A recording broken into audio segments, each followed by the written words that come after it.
afternoon, everyone.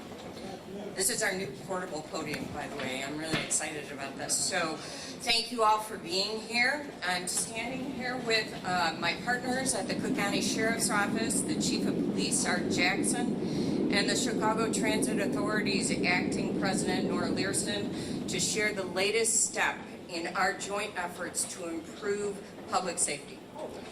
Crime on public transportation is one of the Cook County State's Attorney's Office's biggest priorities.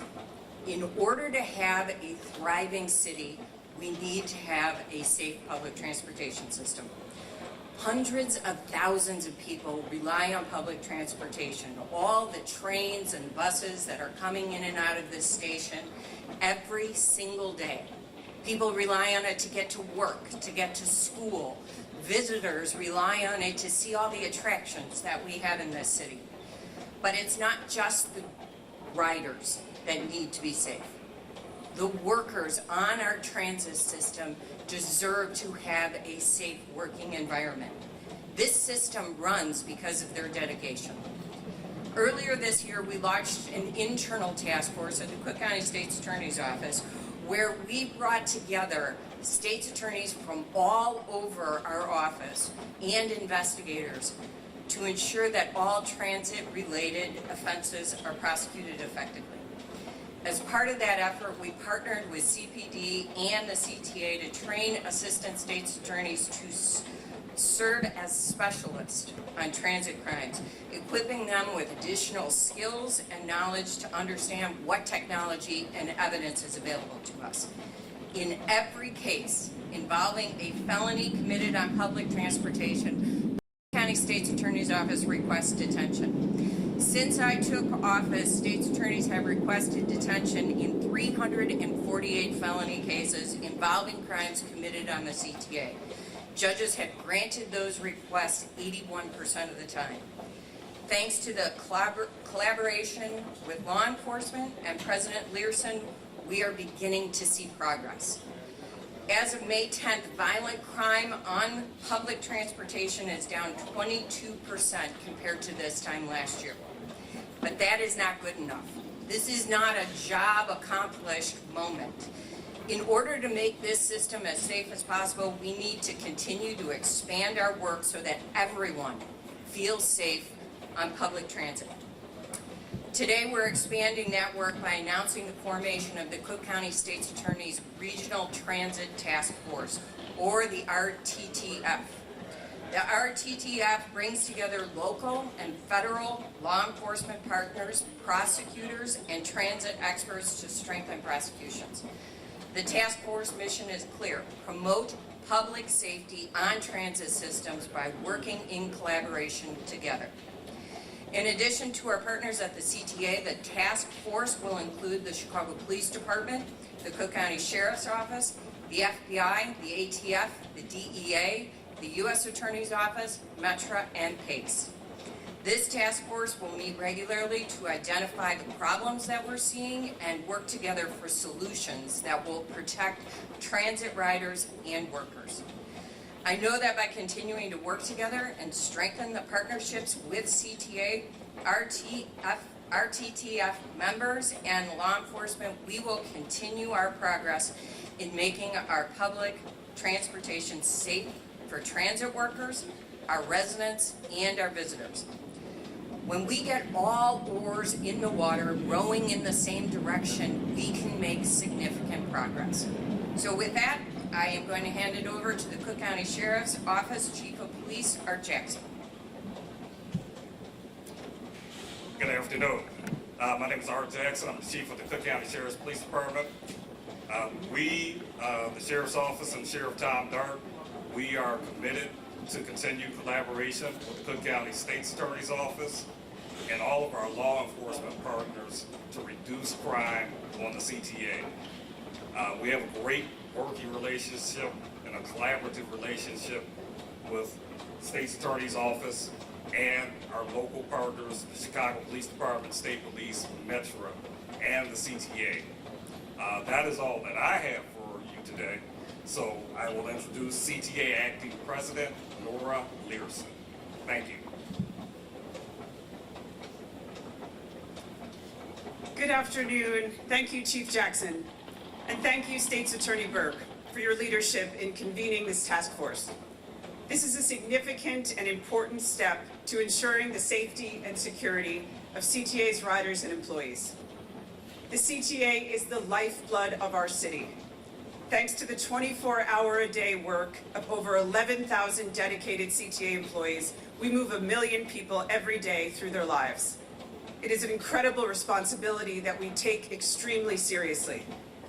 Our buses and trains are the reason people can pursue their dreams, access healthcare and education, and of course, we are at the center of what we know will be an extraordinary summer in our great city of Chicago. The vitality of CTA's system is absolutely critical to the success of our regional economy, and that is why efforts like this one will have such a far-reaching impact. Since taking over as leader of this agency just over a year ago, I've been laser-focused on enhancing the safety and security of our system. As a daily rider myself, and throughout the 500 rides I have taken in the past year, I know firsthand the importance that riders know that their experience and their safety and security is central to the decision-making and policies of our leaders. And that is what you see here. What you are witnessing here today is an unprecedented level of commitment, resources, and work focused entirely on the safety of the riding public. Across agencies, departments, and law enforcement entities, our collaboration is deeper than ever. State's Attorney Burke's leadership on this issue is central to that effort, and we at CTA are very grateful. I also want to thank the Chicago Police Department and Superintendent Larry Snelling, whose leadership has moved forward this historic focus on enhancing safety and security at CTA. This is just the latest in our close partnership with the Chicago Police Department. Last year, CPD opened a CTA-focused Strategic Decision Support Center to support both real-time policing and investigative efforts. And beginning last spring, CPD began a data-informed, mission-driven focus across our system in partnership with us. And we are seeing results. The statistics that CPD released this month show clearly promising trends. A comparison to April of this year to April of last year shows some dramatic improvements. The latest data shows over a 70% drop in serious crime on the South Red Line between Roosevelt, this station, and 95th Street, and a nearly 40% decline in serious crimes on our bus system. And thanks to our coordinated data-driven security strategy, system-wide crime numbers are also down.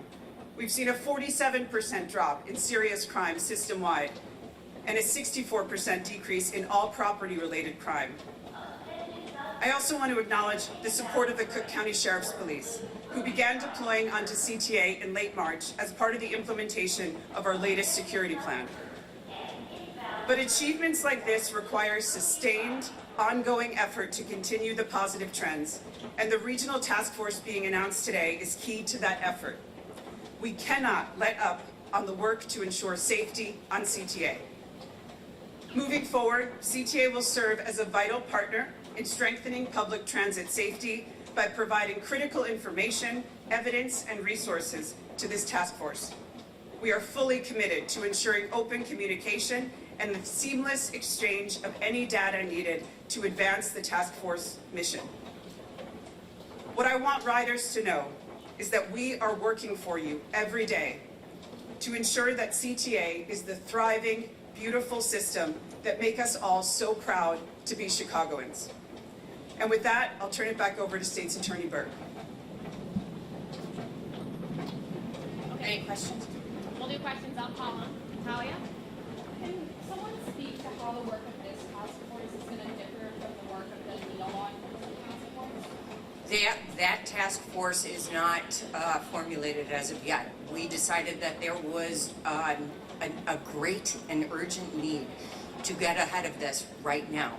I fully anticipate that we will also be included in that task force, but I don't know when that will be. This one is meeting next week, so we are going to start the work right now.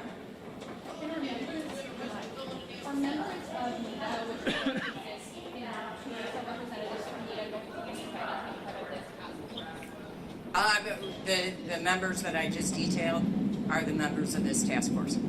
Charlie?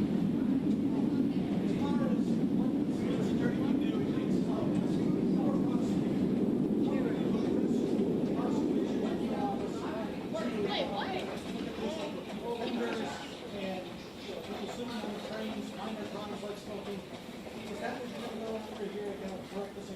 So first of all, your question has about 12 different layers to it, Charlie, so I'm going to start with a couple of the top ones. The first one is felony crimes. Felony crimes that occur in the CTA. We are going to be going in to first appearance court. Keep in mind, we need to go into first appearance court within 48 hours. So that's why this is so important to have the open lines of communication so that we can put forward the best evidence possible to a judge so that they can determine what the basis of we think they are a danger is. And the more that we can do that, the more effective we are going to be, not just in prosecutions, but in ensuring that people who present a danger to the public are detained. So that's the first one with felonies.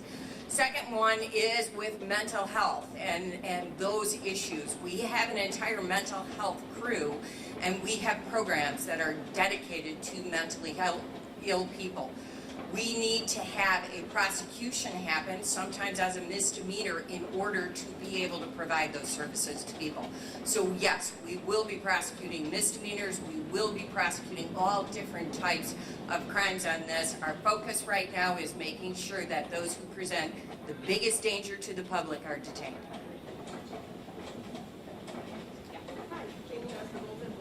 Will you also be engaging the violence prevention organizations that are working on the ground? Yes, there are a lot of transit experts. I didn't know this. There's a lot of transit groups that are very, very interested in this topic. And yes, we will be seeking out their input and their involvement in this as well.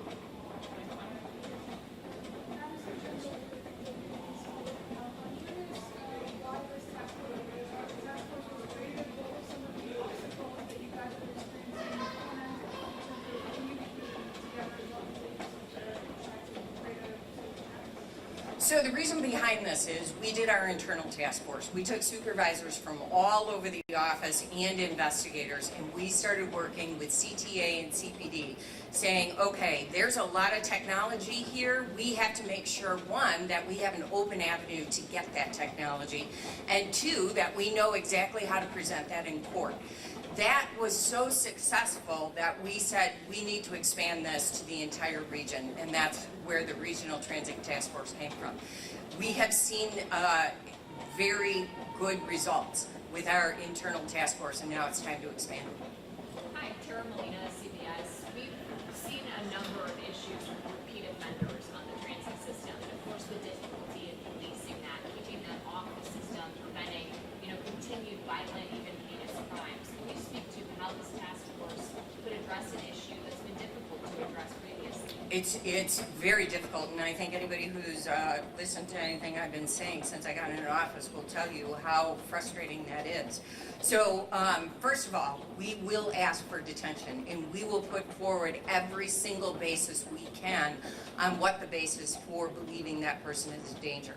But if a judge does not agree with us that that person presents a danger and they release them either on electronic monitoring or simply released into the public, we will be asking for an order from the court that that person is no longer allowed. It's called a stay-away order.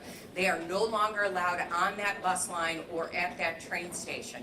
And the reason for that is because they're very likely to re-traumatize and re-victimize people at the exact same place. So there is a twofold way that we are approaching this in first appearance court, but our first priority is going to be with violent offenders, making sure they are detained. And can you speak directly to the riding public who, given past events, have a fear about riding the system, and how this directly addresses that? There are two ways to deter crime: the likelihood of being caught and the likelihood of being punished. By working with law enforcement, we are upping the likelihood in both scenarios. We are upping the likelihood that someone will be caught, and we are upping the likelihood that someone will be punished. That's what I want to send to the riding public, that we have heard you, we share your concerns, and we are doing everything we possibly can to make this the safest big city in America. And that starts with our transit system. John Garcia with Channel 7. Could you talk a little bit about the need, why the feds are involved as well, and how this might expand to PACE or Metra and all that. We have worked with our federal partners with ATF and DEA and multiple other agencies because sometimes we have contemporaneous jurisdiction. Both the feds have jurisdiction and the state has jurisdiction. By working together as a collaboration, we can figure out who is best suited for this type of case. This is an attempt to make sure that everybody who has a vested stake here is collaborating and working together. Daily Herald. Yeah, Hi, Marty Pike, Daily Herald. Hi, can you talk a bit more about the misdemeanors? Because, there obviously there's a lot of misdemeanors on the system from people vaping or drinking. I mean, how do you prosecute that without overloading the system? I'm not worried about overloading the system right now. I am worried about a public transit system that does not have adequate protections for people riding it. If somebody is smoking or doing a misdemeanor on that, that's still a crime, and we will still prosecute those crimes. You talked about possibly banning people from transit. How do you envision the enforcement? It's a stay-away order. Anytime someone is released from custody prior to trial, they can be placed on conditions. One of the conditions they would be placed on is that they are not allowed to go to that particular bus line or that particular train station. If they violate it, it's a violation of their release. And we will also be pursuing those. Brandon with WBBM News Radio. We're all aware that there's a lot of technology being used in combating crime on the CTA. But what's moving forward with this initiative? What's the on-the-ground force going to look like? What would the ratio be between local law enforcement and federal partners? Well, first of all, CTA has a lot of technology that is apparent and that helps us build our prosecutions. So we need to know exactly what's there. That's why we brought our task force into CTA so that we could study exactly what they have. What is the video capability? What is the gunshot detection technology? What is the facial recognition technology? So not only will we know what they have, but we're going to know how to get it into evidence in a court of law. So that was the purpose of it, is making sure that all avenues of communication are open and we can get access to that information as quickly as possible. I don't want to, I hope this doesn't sound incorrect, but the question specifically was how many individual officers will be walking around the station? I'm going to defer to Norm. Oh. Officers on CTA come from the Chicago Police Department, our primary law enforcement partner, from our voluntary special employment unit, as well as from the public transit unit. You're also going to see district police from the Chicago Police Department on our system. And then beginning in March, we saw the addition of Cook County Sheriff's Police that were on the system as well. So those are the primary entities that are on the ground working. Okay, so the federal partners would basically be called in for just some sort of special assignments and stuff like Those are not part of our regular day-to-day deployments. All right, and just quickly, Zero Eyes, have you guys put any further efforts into exploring that avenue, the AI? We continue to have Zero Eyes on our system. It currently has been expanded to all of our City of Chicago stations, across all of the cameras in those stations. It's one tool amongst many that's really capitalizing on our state-of-the-art cameras, over 39,000 of them across our system.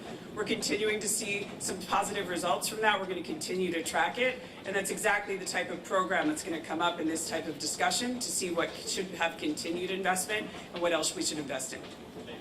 Question for CTA, if that's okay. John Garcia with Channel 7. Any discussion about bringing back conductors as a crime deterrent as well?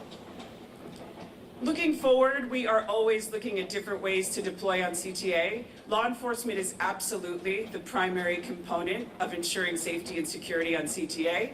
You'll see in the legislation, the NETA legislation contemplates a transit ambassador program and other non-law enforcement resources. At CTA, we're also conducting pilots to try out some of those other resources. So we're going to continue to learn from that work and build on what other resources can be added to that foundation of law enforcement. Okay, last question, anyone? Alrighty, thank you much.